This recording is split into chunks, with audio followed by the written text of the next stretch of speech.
Hi everyone, my name is Jonathan Jacques Belatet. I'm the creative director and the art director on Hell Is Us. I hope you enjoyed the trailer that you've seen recently.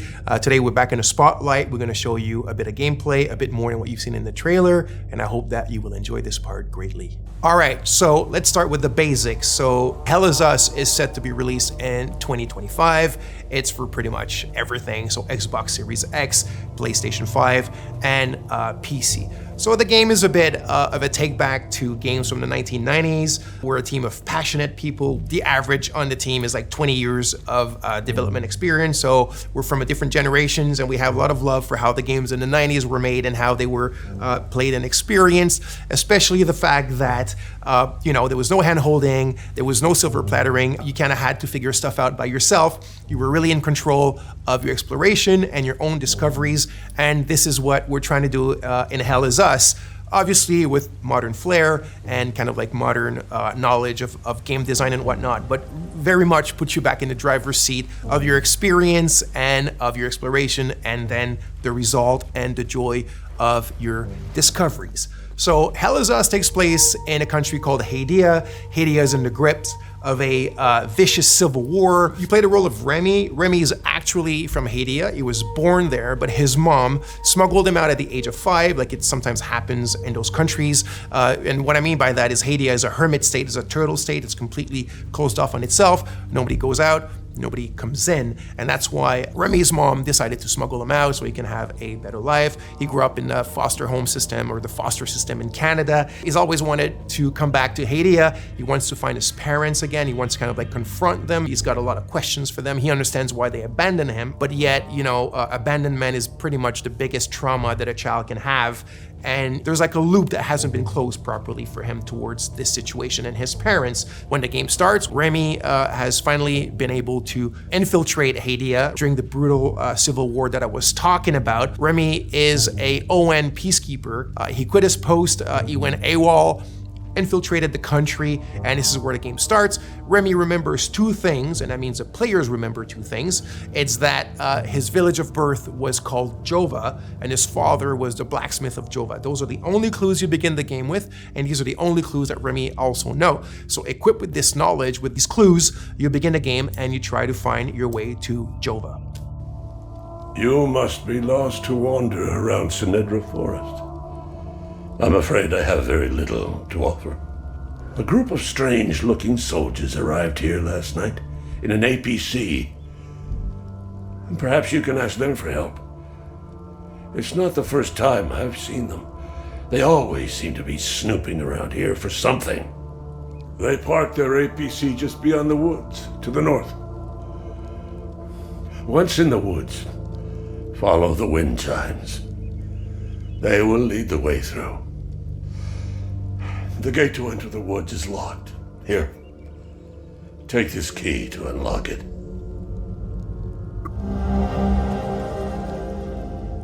Okay, so let's talk about this design philosophy that I've mentioned earlier, which is, I said the word silver plattering, is something that I had been thinking about for quite a few years, and the team as well, which is, if you look at modern day or contemporary adventure games and RPGs, pretty much everything is given to you on a silver platter. What I mean by that is when you explore, everything appears in front of you. You have your compass on top of you that's like a sixth sense, like a magical sense that detects, all the caves and all the cool stuff around you and the towers and this and whatnot. It just appears magically. And you have your map, and you have your mini map, and you have your quest markers, and you have your objective markers, and you can drop your own markers, and you have your quest journals, and it just never ends. And if you think about it, what happens with that is that you're not truly exploring. You're just kind of like flying by wire, and when you find something, it's not really your discovery. It was kind of handed to you on a silver platter. So what you're looking at now is we're having a discussion with a bloke named Ernest Cadell. He's telling us certain information, and then he tells us it's quite far. You need to hitch a ride.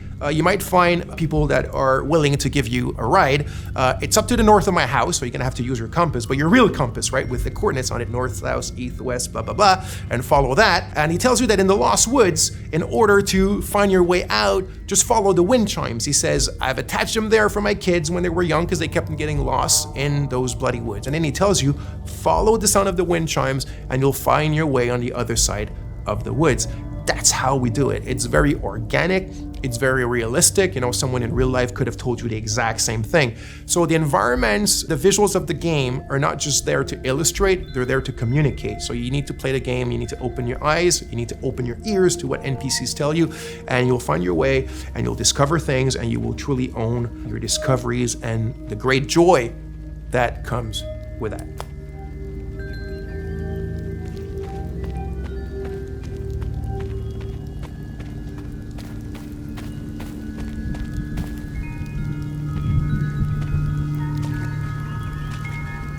So here's another scene or another section that could be considered part of our player plattering philosophy. So here's a puzzle, and there's obviously a solution to the puzzle, but nothing eventually is going to tell you, if the player ends up kind of like taking a bit of time to find a solution. There's not going to be any artificial kind of ways that are going to help him or tell him what to do. Remy's not going to start talking to himself, or i.e. talking to the player with, little clues and whatever. It's really up to you to figure them out. And in the way that the player plattering is inserted in this, we have a good example here with your trusty drone named Cappy. By the way, you can tell now that Remy has his poncho and he has his sword and he has his drone. So it's after he's acquired them, right? Because at the beginning of the game, you saw he was not dressed like that. Now there's a reason why he ends up dressed like this. There's a reason why he needs these things, this equipment, but we don't need to get into these details today. So anyway, there's an ancient language in the country and you kind of find it throughout the game. And the drone has a software, one of his many softwares, and this specific one can translate the ancient language. So this puzzle, the way that it works, you need to kind of like explore and observe your environment around this specific puzzle in order to find the clues on how to solve it. You need the drone, your trusty Cappy, his name is Cappy, also there's something behind that of course, and you translate those old texts. It gives you little passages of a poem or a psalm or something like that, and through what they tell you and the order in which they seem to have to be pieced back together, you find your clues on what this puzzle does and how to solve it. So again, the players are kind of like just led to their own devices, but things are there, the answers are there, and you have to explore. And again, I repeat it, you have to open your eyes and open your ears, and you'll figure it out.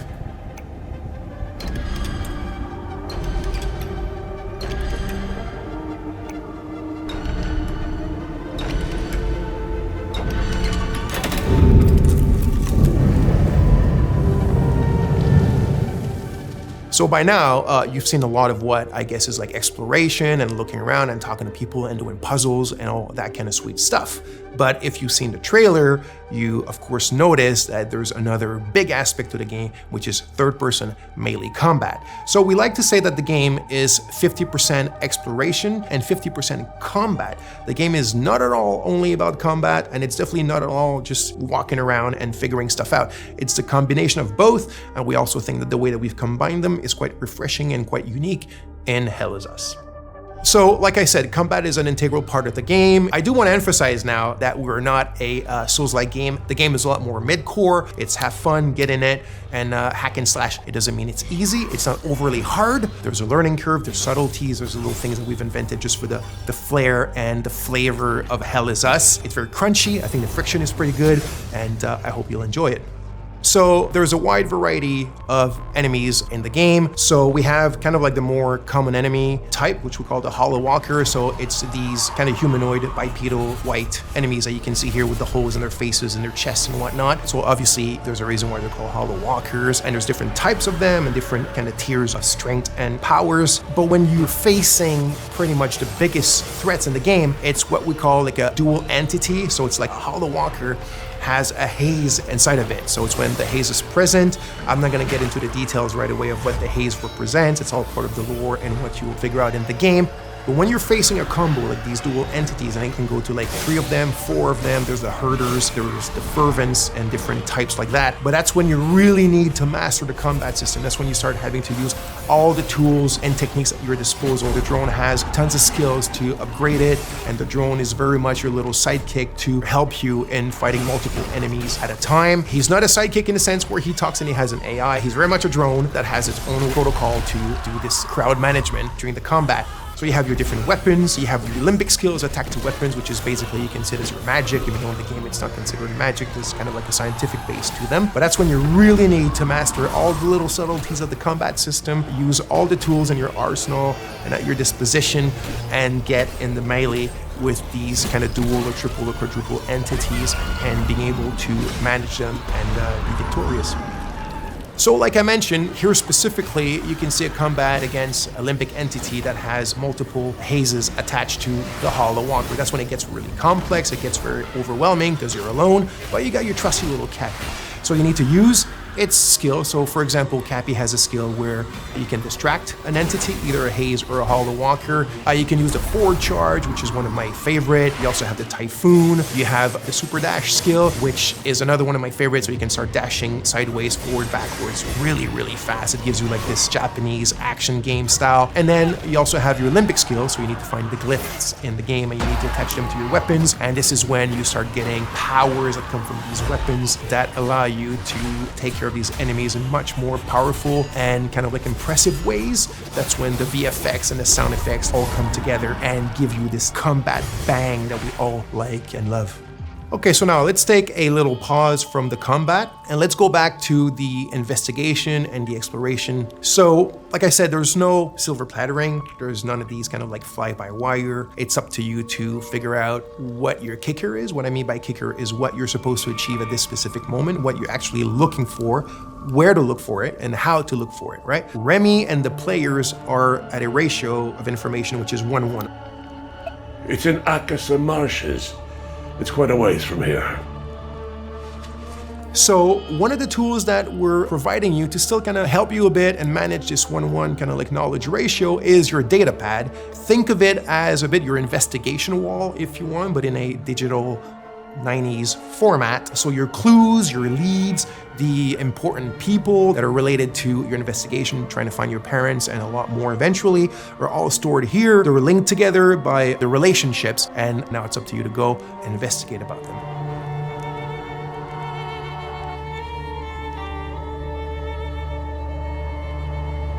So as you can see here, some of the areas can be quite wide opened. This one here called the Casa Marshes is one of the bigger ones.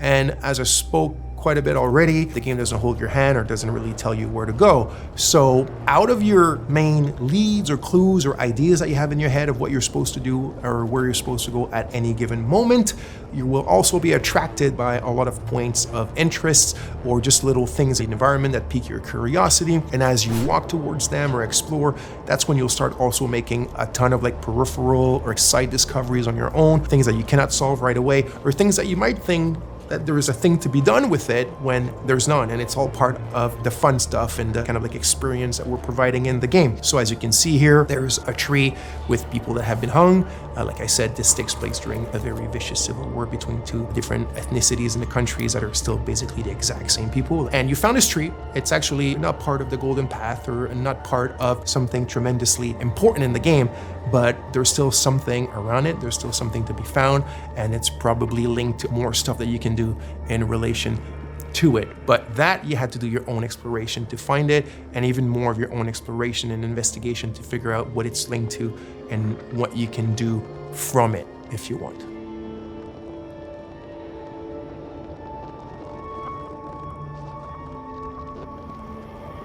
So here we are in a dungeon in the game. So yes, the game has dungeons. This was really important to us. Like I said at the beginning, there's a bit of a love letter to games from the 90s, but one of the challenges was the game takes place in a contemporary setting. The game takes place in 1993, and yet we still wanted dungeons in the game, and I didn't want the dungeons to take place in an abandoned metro station or, you know, in an abandoned factory because it's the modern era. I still wanted the dungeons to be very ancient things. And this brings us to another really important aspect of the game, or one of the very important themes of the game, which is history, historicity, deep history. So history that goes even before history. So there's a lot of mysteries and a lot of lore, and the origin of what's going on in the country and the link to the Civil War is all tied to that deep history and also what has happened since. I won't get into too much details because that will be part of another video for you guys, but you can see a bit of it here, and it shows you the varied palettes and moods and atmospheres that we have in the game, which also I think is something quite interesting and unique that we're doing in Hell Is Us.